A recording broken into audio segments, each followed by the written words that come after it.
성탄 메시지를 24일분을 녹화했고 25일 날은 제가 성탄 메시지를 또 라이브로 나누게 됩니다. 그리고 오늘 메시지는 지난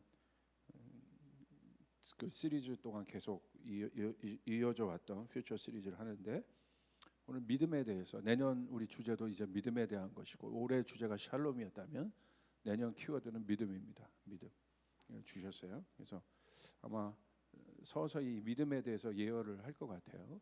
그래서 우리가 한번 잘 볼 수 있기를 바라고요.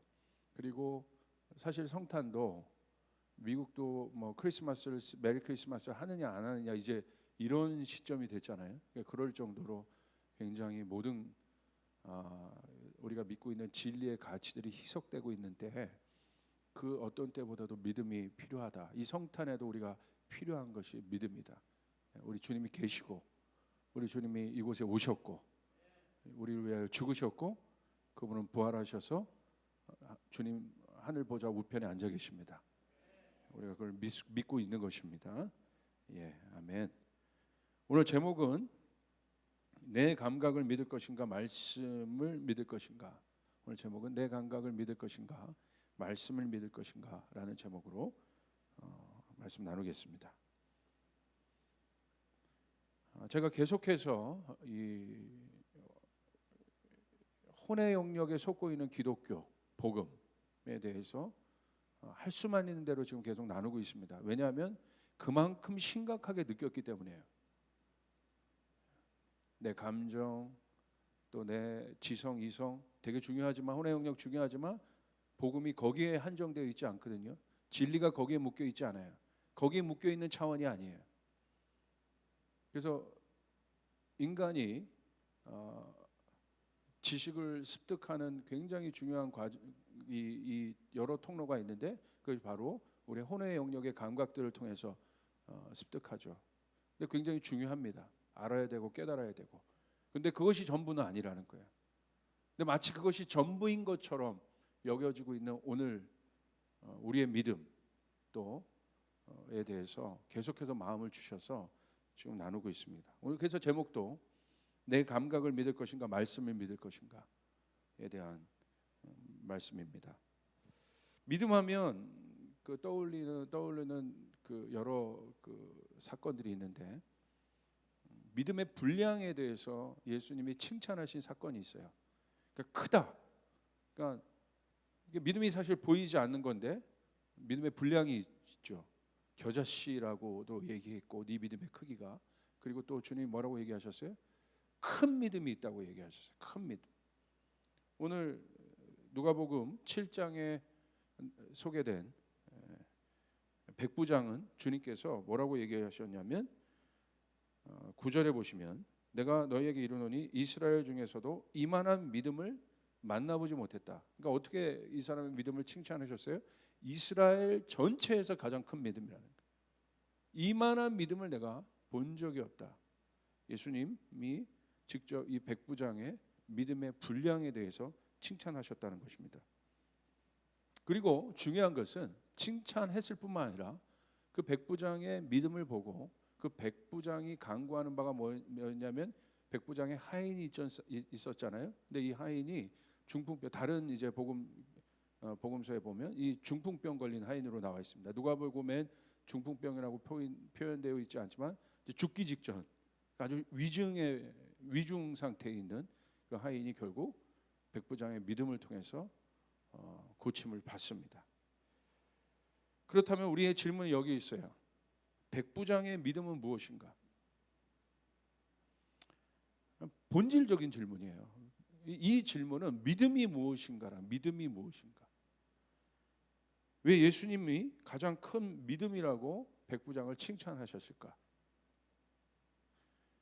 이 질문이 신앙생활에 가장 중요한 믿음 생활의 본질에 대해서 알 수 있는 말씀이에요. 사실 신앙생활은 믿음 생활이잖아요. 그러니까 우리가 믿음이 없이는 하나님을 기쁘시게 할 수 없고, 믿음이 없이는 하나님 앞에 나아갈 수 없습니다. 그래서 제가 이 믿음에 대해서 여러분에게 말씀드렸죠. 그렇다면 오늘 예수님께서 이 백부장의 믿음을 보고 큰 믿음이다, 큰 믿음이다. 이스라엘에서 이만한 믿음을 본 적이 없다고 칭찬하셨는데 도대체 믿음이 무엇입니까? 여러분 믿음을 뭐라고 정의하시겠습니까? 믿음의 본질은 무엇입니까? 믿음의 에센스가 무엇입니까? 이 말은 나는 무엇을 믿는가에 대한 질문이에요. 그게 믿음의 본질에 대한 질문이에요. 나는 오늘 무엇을 믿고 있는가? 이것이 믿음의 본질을 알 수 있는 아주 중요한 질문입니다. 물론 이 질문에 모든 성도들은 당연하게 이렇게 얘기할 거예요. 나는 하나님을 믿고 예수를 믿는다고 대답할 것입니다. 그런데 사실은 그렇지 않잖아요. 나는 하나님을 믿고 예수를 믿는다 얘기하지만 사실 그렇지 않아요. 그 반증이 무엇입니까? 환경과 상황에 따라 우리의 믿음이 흔들려요. 왜 흔들리냐는 거예요. 난 예수님을 믿는다면서요. 하나님을 믿는다면서요. 하나님은 어떤 분이십니까? 오늘 내가 믿고 있는 예수님은 어떤 분이십니까? 절대적인 분 아니십니까? 만물의 창조주 아니십니까? 우리는 그렇게 대답할 수 있어요. 그런데 반증이 뭐예요? 흔들려요. 흔들리는 감정에 사로잡히고 기분에 사로잡히고 침륜에 빠지기도 하고 두려워하기도 하고, 그래서 꼭 하나님 없는 것 같은 상황에 있을 때도 있는 것 같고 그러지 않습니까? 그럼 오늘 백부장의 믿음을 칭찬하셨는데 예수님이 도대체 나는 무엇을 믿는가에 대한 질문에서 오늘 우리는 좀 구체적으로 붙잡아야 될 중요한 믿음의 원리가 있는데, 오늘 백부장은 왜 칭찬을 받았겠습니까? 구체적으로 말하면 그는 예수님을 믿었죠. 그런데 예수님의 뭘 믿었어요? 예수님의 말씀을 믿었어요. 말씀. 오늘 나는 무엇을 믿는가에 대한 아주 중요한 이 믿음에 대한 본질의 질문인데, 우리는 무엇을 믿어야 돼요? 말씀을 믿어야 한다는 거죠. 오늘 제목처럼 내 감각과 상황과 내 능력을 의지하고 믿는 것이 아니죠. 말씀을 믿어야 된다는 말씀을. 오늘 7절을 보십시오. 백부장이 뭐라고 얘기했습니까? 예수님께 요청했습니까? 말씀만 해주십시오. 내 하인을 낫게 하소서. 말씀을 믿었다는 거예요. 말씀을. 이 본문이 마태복음 8장에도 기록되어 있는데 거기는 이렇게 조금 더 구체적으로 기록되어 있어요. 한마디 말씀만 해주십시오 제발 주님. 그러면 내 종이 나을 것입니다. 여러분, 우리 주님의 말씀을 믿어야 합니다. 다시요. 나는 무엇을 믿는가? 믿음의 본질에 대한 질문이에요. 믿음이 무엇인가에 대한 질문이 바로 나는 무엇을 믿는가에 대한 질문인데, 오늘 백부장의 믿음을 보고 우리 뭘 깨달아야 돼요? 말씀을 믿어야 한다. 말씀을 의지해야 된다는 거예요. 말씀을 붙잡아야 된다는 거예요. 그래야 흔들리지 않습니다. 오늘 백부장은 이 말씀만 해주십시오. 이 백부장의 인식 체계 안에 이 말씀이 얼마나 중요한지를 알고 있었어요. 왜냐하면 자기도 권위자라고 얘기하잖아요. 내 말 한마디면 내 말을 듣는 종들이 움직입니다. 백부장이 있지만 백부장의 입으로 나오는 말씀이 힘이 있다는 거예요. 백부장이 자체가 권위인데 그 권위의 입에서 나오는, 권위자의 입에서 나오는 말씀이 힘이 있기 때문에 움직이죠. 권위도 없는 사람의 입에서 나오는 말씀을 누가 듣겠습니까? 힘이 있는 거죠. 그러니까 알고 있는 거예요, 인식체계 가운데. 그러니까 그 예를 들어서 그 굉장히 타당적인 논리적 예죠. 예수님께 말씀드리는 거예요. 부탁하는 거예요. 말씀만 해주십시오. 제가 하나님이 누군지 압니다. 우리도 하나님이 누군지 압니다. 예수님이 누군지도 압니다. 근데 믿음은 다른 영역인 거예요. 오늘 백부장 구체적으로 얘기했어요. 주님, 말씀을 해주십시오. 그 말씀이 내 하인을 낫게 할 것입니다. 내가 붙잡고 있는 말씀이 오늘 내 문제를 해결할 것입니다. 오늘 내가 붙잡고 있는 말씀이 내 상황을 해결할 것입니다. 아멘. 언제 믿음이 생깁니까? 그렇다면 믿음이 생기면 흔들리지 않아요.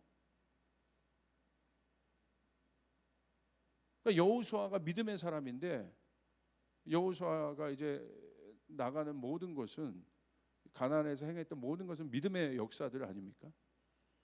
지난주에도 얘기했던 것처럼 전쟁 앞에서 할례를 받았고 여리고를 돌았고 수많은 전쟁을 치렀고,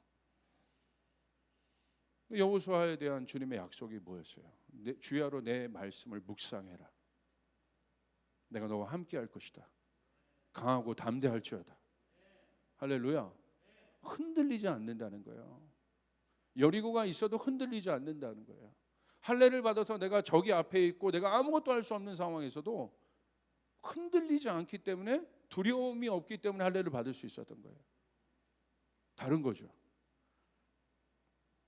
그러면 여러분, 로마서 10장 17절의 말씀이 이제 구체적으로 이해되기 시작하죠.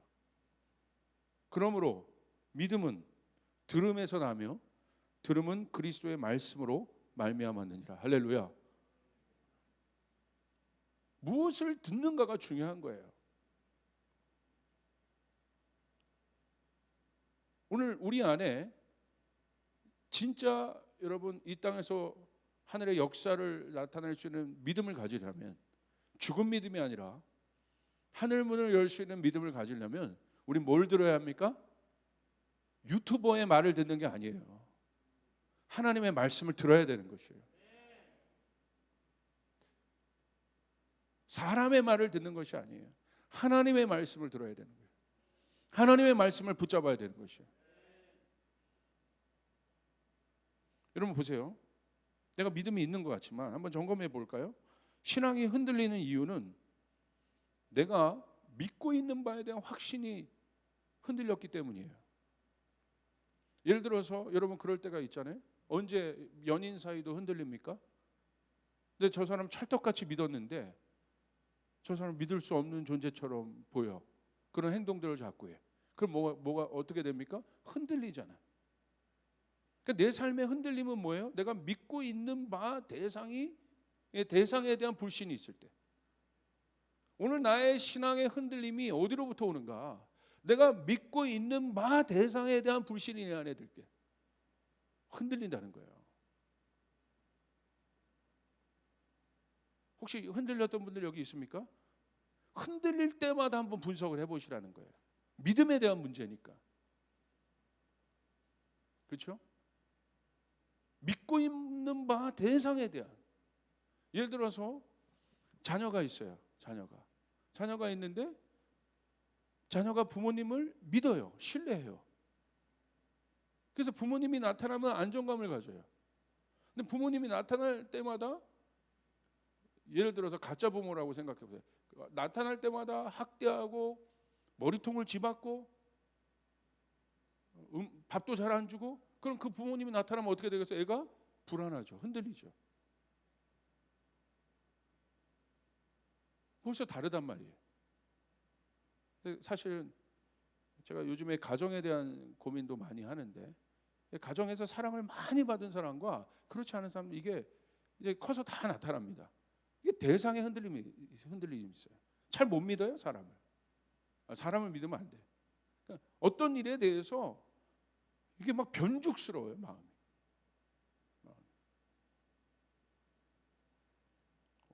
지금 가정 설교로 가면 안 됩니다. 자, 그러니까 믿음에 대해서 다시 돌아와 봅시다. 결국 여러분 아담과 하와의 예를 한번 들어봅시다. 결국 사단이 한 일은 무엇입니까? 하나님의 말씀을 의심하도록 했다. 하나님의 말씀을 한 번도 의심한 적이 없는데 하나님의 말씀을 의심케 했어요. 어떤 일이 일어났습니까? 의심하는 순간 그들의 모든 것이 흔들리기 시작했다. 그들이 갖고 있는 지성, 이성, 감성, 혼의 영역의 모든 것이 흔들렸어요. 결국 어떤 존재가 되었습니까? 나무에 숨는 존재가 되었다. 그게 흔들림의 증거입니다. 두려움과 수치스러움을 견딜 수 없는 거예요. 지금 나무에 숨었다는 건 견딜 수 없는 거예요. 이거 지금 극복 못하고 있는 거예요. 유리 멘탈이 된 겁니다. 하나님의 사람이 얼마나 강한 존재입니까? 세상을 다스리고 정복하고 번성케 하고 풍성케 하는 존재들이 우리들인데, 여러분 믿습니까? 우리는 그 빛인데 어둠이 딱 들어와 버리니까 의심을 해버려요. 빛이 없어. 그러니까 흔들리는 거예요. 빛이 없으니까, 죄가 있으니까 빛이 없죠. 그 의심을 통해 죄가 들어온 거잖아요. 하나님의 말씀을 안 믿는 거잖아요. 말씀으로부터 벗어난 거예요. 그 히타이, 죄의 그 본질입니다. 말씀에서 벗어난 것, 관역에서 벗어난 것. 거기서부터 흔들리기 시작했다. 오늘 인류의 모든 불안함은 하나님의 말씀으로부터 벗어난 거예요. 그게 죄예요. 관역으로부터 벗어난 거예요. 주님의 원 의도로부터 벗어난 것입니다. 그러니까 하나님을 오해하고 하나님을 불신하고 공허의 영에 사로잡혀 있고 묶여 있죠. 그런 사람들에게는 항상 우상이 필요한 거야. 사람이 우상이 되기도 하고 자기 그 결핍을 채워줄 뭔가를 자꾸 찾아요. 주님으로만 만족을 못하는 거예요. 자꾸 뭔가를 더 원하는 거예요. 자꾸 뭔가를 더 인정받기를 원하고 알아주길 바라고. 그게 사람의 종입니다. 사람의 종. 혼의 사람이고 육의 사람인 거예요. 그렇죠? 중요한 건 뭡니까? 하나님의 말씀으로부터 벗어났더니 송두리째 그들이 흔들렸다. 빌리 그레이엄 목사님이 이런 얘기 하셨어요. 조영규 목사님이 빌리 그레이엄 목사님 예를 들으시더라고요. 근데 빌리 그레이엄 목사님이 그러셨대요. 20대 때 친구들 어떤 그룹이 있었는데 하나님의 말씀을 철학과 세상 학문으로 보는 어떤 모임이 있었대. 근데 그 말씀에 그 그룹에 있었는데 계속 그렇게 보다 보니까 어떤 경험을 이 빌리 그레이엄 목사님이 했냐면 하나님의 말씀에 대한 엄청난 의심이 생기기 시작했다는 거예요. 그 안에 굉장히 맞는 분석들 같은데 다 혼의 영역에서 하나님의 말씀을 자꾸 보니까 내 감각, 내 지성, 내 경험, 나의 어떤 것 안에서 하나님의 말씀을 자꾸 판단하고 분석하고 그 모임 가운데 계속 있다 보니까 빌리 그레이엄 목사님이 어떤 분입니까? 이분 믿음의 사람이잖아요. 얼마나 많은 하나님의 일들을 나타냈습니까? 이 땅 가운데 하나님이 쓰신 사람이잖아요. 그러니까 그 고백을 하셨다는 거예요. 그때 자신의 신앙이 송두리째 흔들렸다는 거예요. 제가 그 비유를 듣는데 그게 확 와닿았어요. 왜 흔들릴까? 오늘 우리의 믿음이 조금만 어려움이 오면 왜 흔들릴까? 환경과 상황을 왜 우리가 물론 어렵지만 그것을 믿음으로 성경에 보면 다 믿음으로 것들 돌파한 이야기들인데 왜 우리 안에는 그것들이 적용이 되지 않을까? 결국 내린 결론은 뭐냐면 이거예요. 나는 무엇을 믿는가? 믿음의 본질에 대한 질문들을 던져야 되는 거예요. 하나님의 말씀을 내 감각 창고에 담아두고 있는 거예요. 하나님의 말씀을 영으로 받는 것이 무엇인지를 모르고 있는 거예요. 내 감각만큼 하나님을 아는 거예요. 그래서 내 감각에서 벗어나면 하나님도 없는 거야. 흔들리는 겁니다. 인간의 감각이 얼마만큼 물론 인간의 감각이 개발되고 발전되고 여러분 단련시키고 상승시킬 수 있지만 어디까지 하겠습니까? 그걸 한계가 있잖아요. 그 차원의 하나님의 말씀을 가둬둔다는 거예요. 하나님의 말씀은 영이신 거예요. 하나님은 영이시기 때문에 하나님의 말씀은 영입니다. 영. 혼의 영역에서 하나님의 말씀을 가둬놓고 있는 거예요. 그러니까 평상시에는 속는 거예요. 내가 믿음이 있는 것 같아. 그런데 어려움이 오거나 내가 내 능력으로, 내 감각으로 감당할 수 없는 사람들이 나타나거나 그런 환경이 나타나면 그냥 다 흔들려 버리는 거예요. 지도자들은 명심하십시오. 사역자들은 명심하십시오. 우리가 이 시대에 이때 믿음으로 더 서 있어야 하는 이유, 너무나 많은 곳에서 이 진리가 왜곡되고 있기 때문에, 심지어 주님의 오심마저도 어떻게 보면 의심하고 있는 그런 시대 속에서 우리가 살고 있기 때문에 메리 크리스마스 한번 하는 것이 심각한 문제가 되는 어떤 시대 가운데 우리가 살고 있는 시대가 그렇다는 거예요. 믿음이 뭔가, 믿음이 나는 무엇을 믿고 있는가 오늘. 그것은 굉장히 중요한 거라고 저는 생각합니다. 여러분, 하나님의 말씀을 의심한다는 것은 결국 하나님 대신에 자신을 믿는다는 거예요. 그게 죄죠. 하나님이 있어야 돼. 마귀의 오늘 미혹은 그거였지 않습니까? 하나님의 위치에 네가 가라는 거예요. 대체시키라는 거예요. 그러니까 너를 믿으라는 거야. 하나님 없이 하나님 되고자 하는 욕망의 존재가 인간이죠. 그게 죄죠. 이것은 변함이 없는 하나님의 말씀이 아니라 자신의 이성, 지성, 감성 등을 믿겠다는 거예요. 내 능력으로 할 수 있다는 거예요. 물론 내 능력으로 할 수 있죠. 하나님 안에서, 하나님을 믿는 믿음 안에서 하나님이 내 능력을 사용하시는 거죠. 내 지성을 쓰시는 거죠. 내 감각을 쓰시는 거죠. 여러분 믿습니까?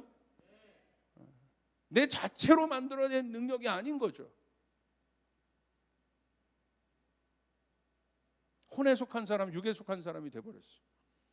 그들이 믿었던 자신의 능력은 오히려 그들에게 수치심, 두려움, 죄책감을 주어 그들을 흔들어 버렸다는 사실에 주목해 봐야 합니다.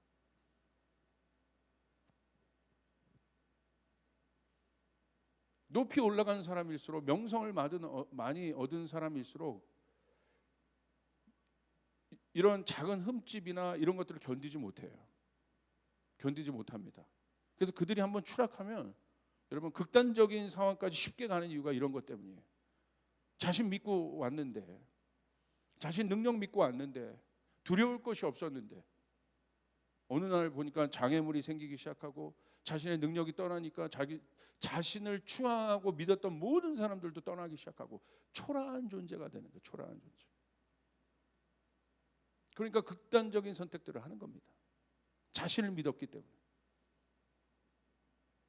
왜 하나님을 안 믿을까요? 그거예요. 본질적으로는.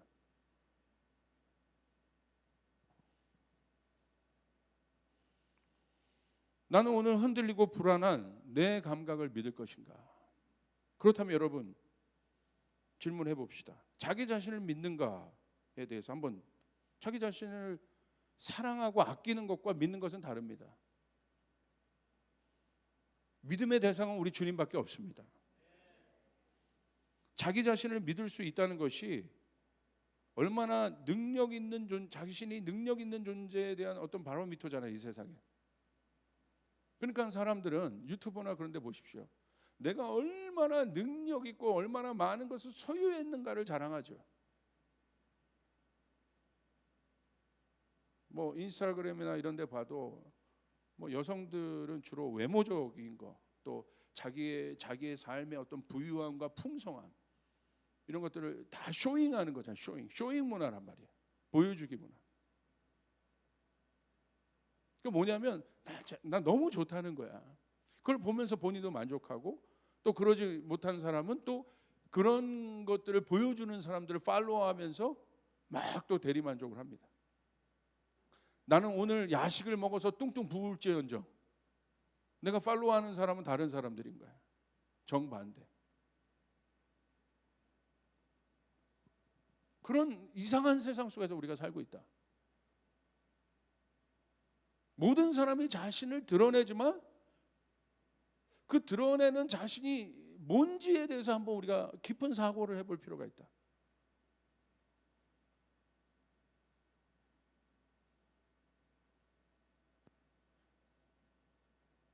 자기 자신을 믿을 수 있는가? 여러분 어떻습니까? 여러분 여러분의 자신의 능력에 대해서 얼마만큼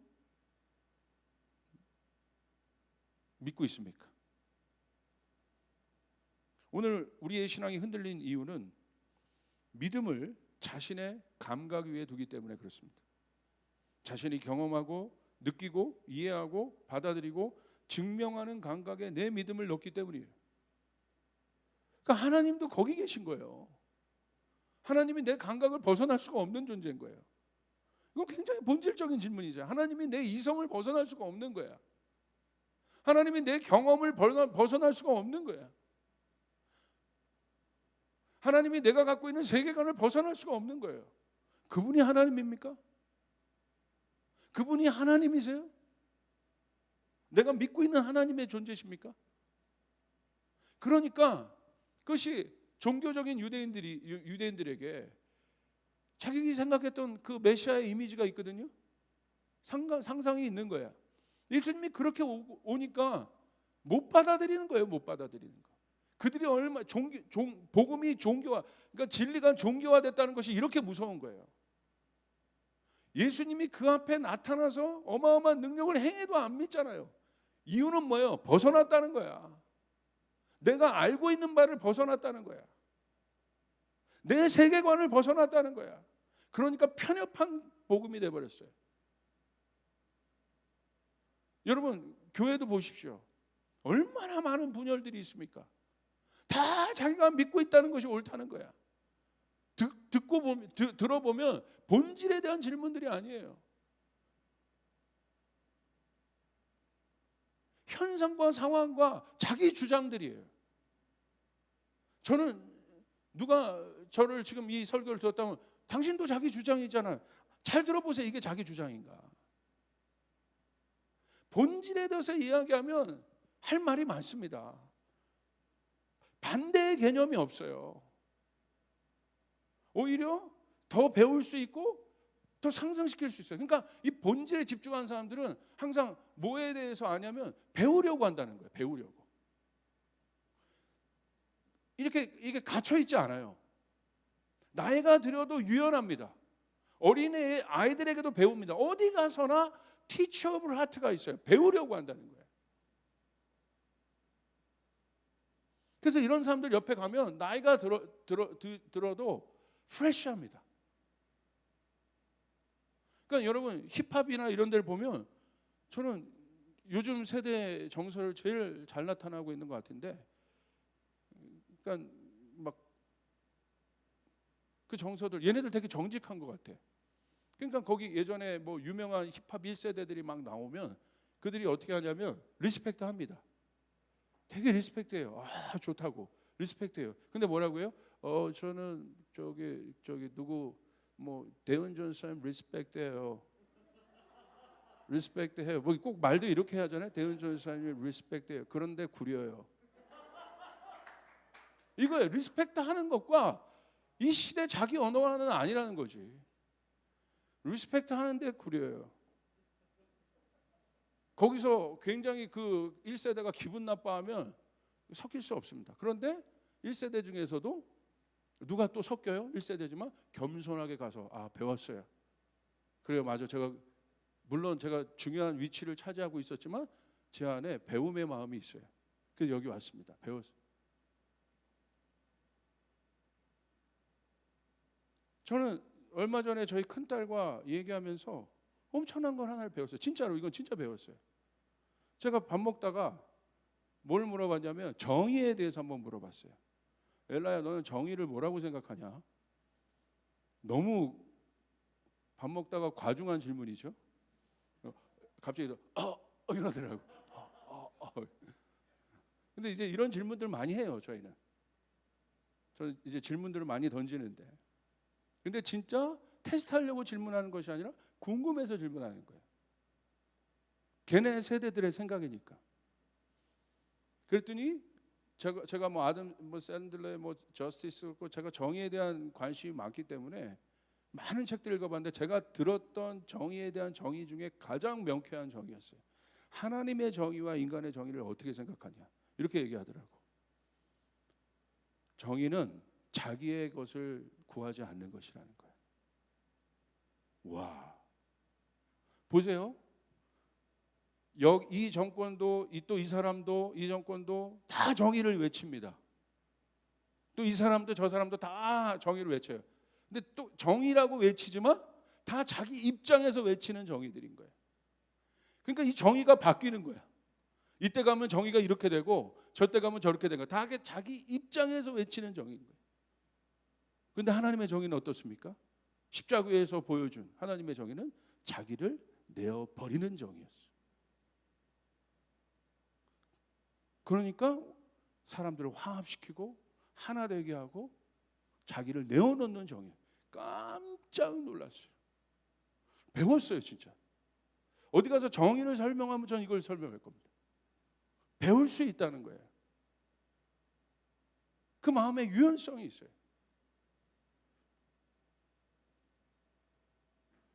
그러니까 그거잖아요. 자기 생각, 자기 틀, 자기 모든 것에 갇혀서 진리를 받아들이지 않아요. 그러니까 진리에 대한 굉장한 편협성이 있어요. 그러니까 진리를 가지고, 그러니까 우리 안에 C.S. 루이스 같은 어마어마한 변증가들이 나오지 못하는 이유들이 그겁니다. 진리에 대해서 열린 마음, 진리가 되게 명확하지만 그것을 표현하는 것에 대한 굉장히 열린 마음들이 있어요.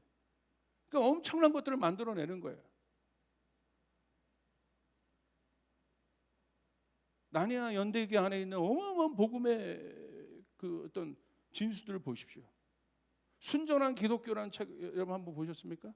거기 안에 그 안에 써나간 그냥 그 안에 정말 크리스천리티가 무엇인가에 대한 엄청난 질문들, 그것에 대한 대답들. 그러니까 뭐냐면 이 감각도 깊지도 않아요. 샬로하다는 거야. 하나님의 말씀을 가지고 묵상하지 않는다는 거예요. 하나님의 말씀을 굉장히 무슨 뭐라고 얘기할까요? 명언 읽듯이 한다는 거예요. 명언 새기듯이 새겨요. 여러분, 하나님의 말씀을 묵상해야 되는 것이에요. 깊이 묵상해야 되는 것이에요. 주야로 묵상해라. 묵상이 없는 시대입니다. 그거는 여러 가지 이유가 있겠지만 너무 바빠요, 생각이. 복잡하다는 거야, 지금.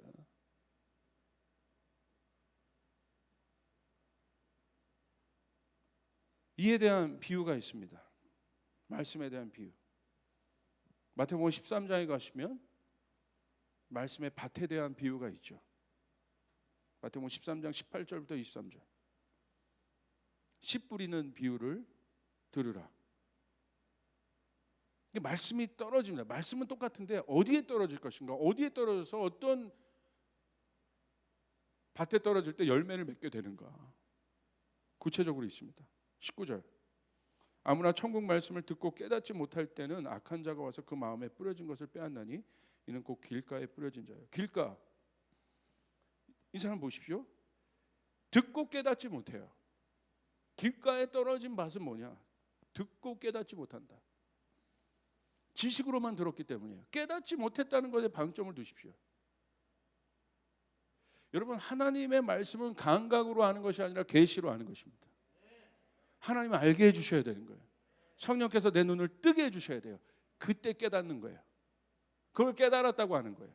봤다고 하는 거예요. 머리로 아는 게 아니에요. 성령께서 알게 해주시는 거예요.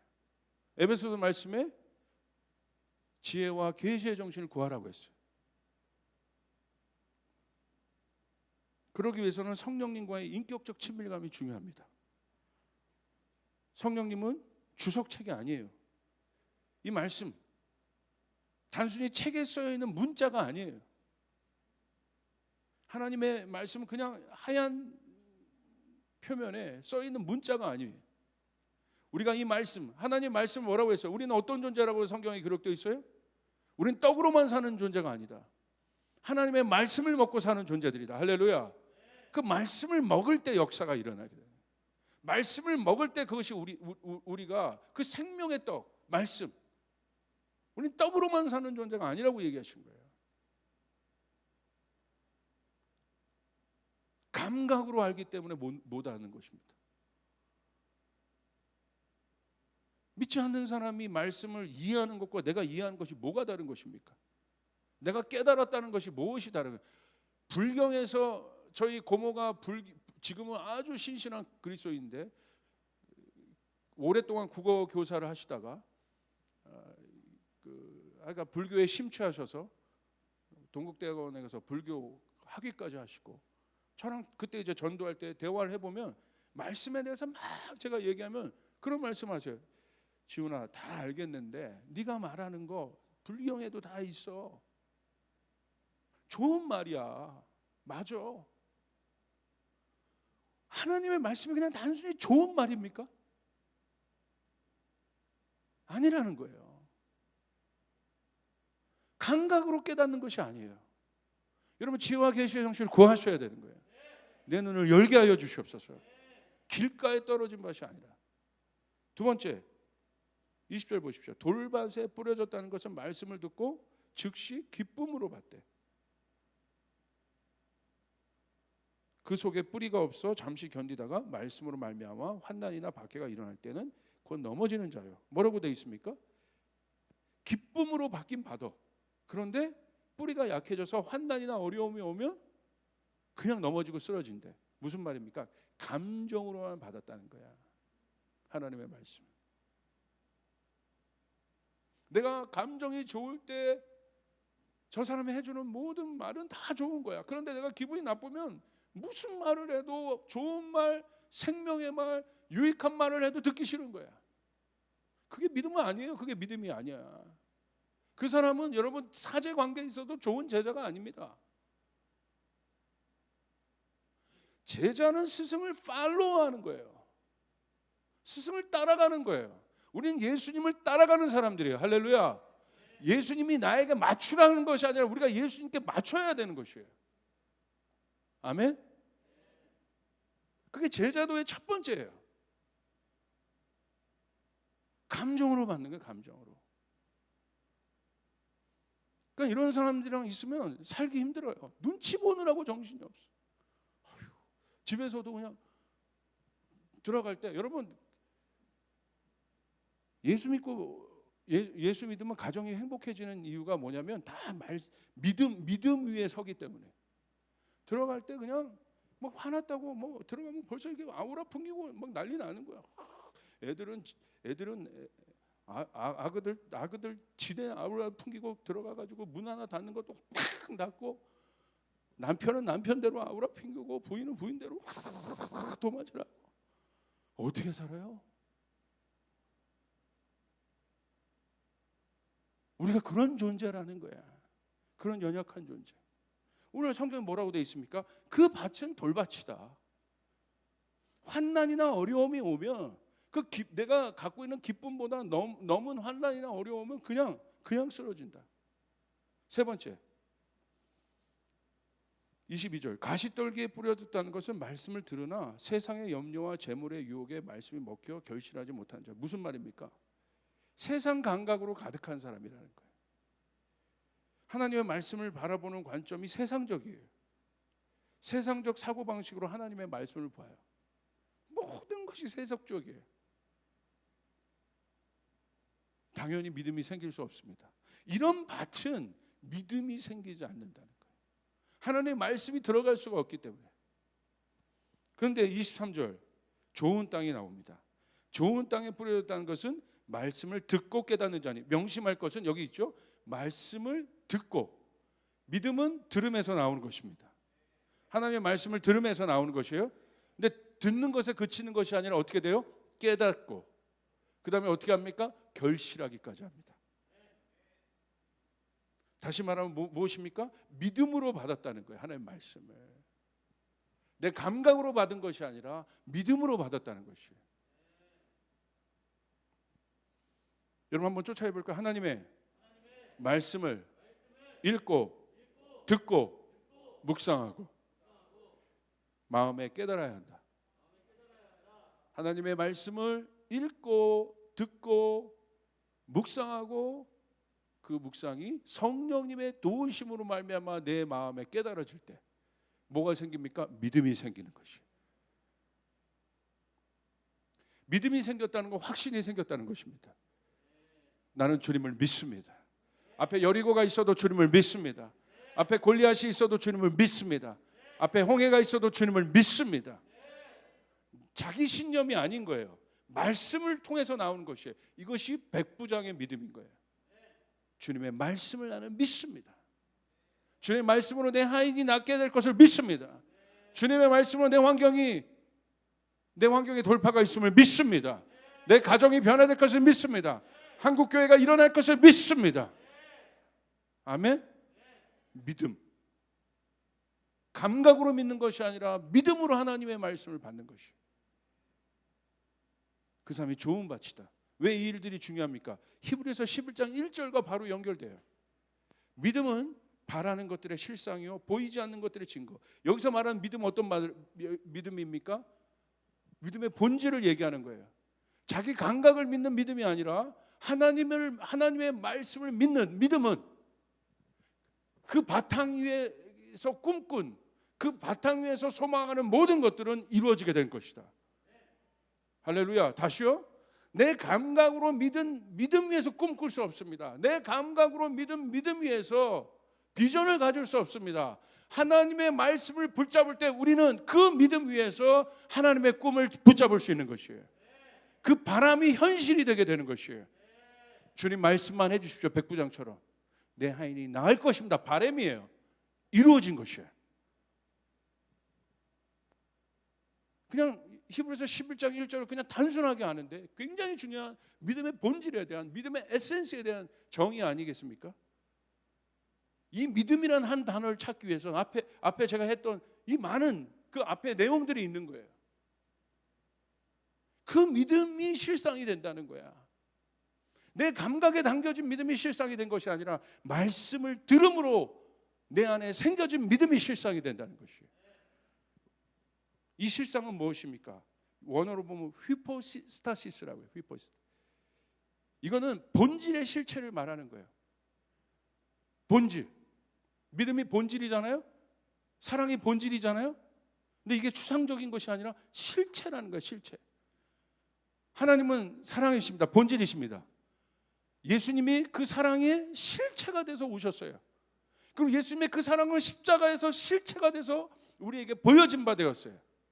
우리가 나타난 바 되었습니다. 이게 휘포스타시스예요. 실체. 다시 말하면 이런 거예요. 증빙서류, 등기서류 같은 거예요. 예를 들어서 내가 집문서를 가졌어요. 내가 집문서를 가졌다는 것은 저 집이 내 눈에 보이지 않아도 그 집문서가 있다는 것은 그 집이 내 거라는 얘기야. 할렐루야. 이게 휘포스타시스예요. 실상이라는 것이에요.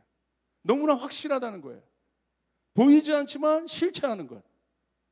이게 믿음이에요. 말씀이 영원한 것입니다. 푸른 마르고 꽃은 시드라 하나님의 말씀은 영원한 거예요. 우리는 이 말씀을 읽고 듣고 묵상하고 마음에 깨달아야 돼요. 성령께서 우리에게 깨닫게 하셔야 돼요. 그러기 위해서는 우리가 어떻게 해야 됩니까? 십자가로 다시 돌아가야 돼요. 왜 십자가로 돌아가야 되느냐?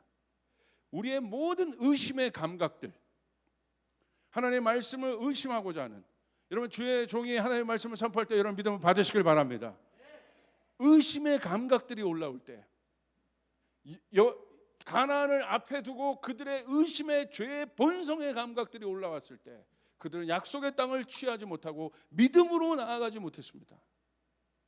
내 안에 의심의 감각들이 올라올 때 그 의심의 감각들이 처리된 곳은 어디입니까? 그 말씀이 증명하는 바, 말씀이 육신이 되어 우리 가운데 보인 바 되었고 그 말씀이 우리 안에 육신 안에 거하셔서 우리의 모든 죄의 의심의 감각을 해결한 그곳이 어디입니까? 십자가라는 것이에요. 저 십자가 위에서 그 모든 죄의 의심의 감각들을 못 박아야 되는 것이에요. 부인해야 되는 것입니다. 여러분 안에 하나님의 말씀이 있습니다. 여러분 한우카 이 빛의 절기가 끝나서 수전절이 끝났어요. 지난주에. 사실 오늘 빛에 대해서 설교하고 싶었는데 그건 25일 날 제가 할 겁니다. 빛이 우리 안에 있습니다. 예수의 빛이 우리 안에 있습니다. 확신하여 여러분 나가시길 바랍니다. 십자가를 선포하시고 우리 안에 그 의심이 들 때마다 그 의심의 죄의 의심의 감각, 그 의심의 감각을 통해서 사단은 우리에게 들어옵니다. 그 모든 사단의 의심, 또 우리 안에 있는 그 죄의 본성들을 깨트릴 수 있는 곳이 십자가밖에 없는 것이다. 여러분 십자가를 중심에 두시고 여러분 승리하시는 여러분 되시기를 주님의 이름으로 축복합니다. 흔들리지 말고, 믿음 위에서 흔들리지 말고 지극히 높이 계신 그분을 높여드리고 찬양하고, 어떤 때보다도 여러분 이 성탄절이 여러분 가장 의미 있는 여러분 그런 성탄절이 되시길 바랍니다. 믿음에서, 믿음의 눈으로 바라보는 성탄절, 예수님의 오심을 기뻐하는 그 성탄절, 그 어떤 때보다도 어렵지만 오히려 이럴 때 우리가 더 믿음을 가지고, 우리가 때로는 격리된 것 같고 갇혀 있고 한 발자국도 움직일 수 없는 상황 같지만 믿음으로, 믿음의 찬양을 하며 승리하는 여러분 되시기를 주님의 이름으로 축복합니다. 기도하시겠습니다. 하나님 감사합니다. 우리 가운데 믿음을 주시옵소서. 나사렛 예수 그리스도 이름으로 명하노니 우리 안에 의심과 불안과 두려움과 이 모든 것, 주님으로부터 오지 않은 모든 것들 예수 그리스도의 십자가의 보혈의 공로로 힘입어 이 시간 선포합니다. 예수 이름으로 선포합니다. 이 시간 이 예배를 드린 모든 성도들의 심령에서 떠나갈지어다. 우리 예수님의 오심을 기뻐하게 도와주시옵소서. 송축하게 도와주시옵소서. 찬양하게 도와주시옵소서. 찬양하라 내 영혼아, 깰지어다 내 영혼아.